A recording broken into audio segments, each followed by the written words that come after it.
Metre 15 metre इसको रोज़ हमें successful करने के लिए इसको आगे ले जा रहे थे। आज हम हाई डाइट के कारण 80% सक्सेसफुल रहे हैं और कामयाबी हमें मिली है 80%। 2 दिन का काम हो रहा है हमारे पास, 2 दिन के अंदर हम इसको कर लेंगे। इसके बाद एक बार स्टेबल पानी में जाना पड़ेगा।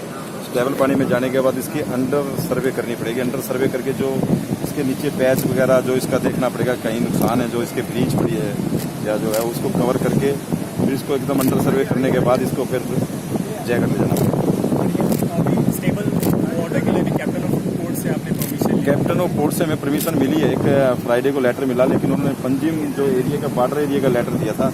हमने उनसे दोबारा रिक्वेस्ट करी है कि हमारे साथ वो काम ना करो जो दोबारा पहले हुआ था, क्योंकि उन्होंने पहले भी हमने 4 अगस्त को एक लेटर दिया था हमारे जो जैन साहब जो बम्बई से आए थे सर्वेजर, और उनके बाद उन्होंने 9 को दिया था भी अगर आप मुझे अंदर स्टेबल पानी में आने की परमिशन देते हैं तो मैं इसको क्लोज करके लेके आऊँगा। लेकिन उन्होंने हमें कोई लेटर नहीं दिया अंदर आने के लिए। उसके कारण हमें काफ़ी तकलीफ भी हुई है, नुकसान भी हुआ है, मेंटली अपसेट भी हुए हम, और आज 1 महीने तक हमें फिर इंतजार करना पड़ा।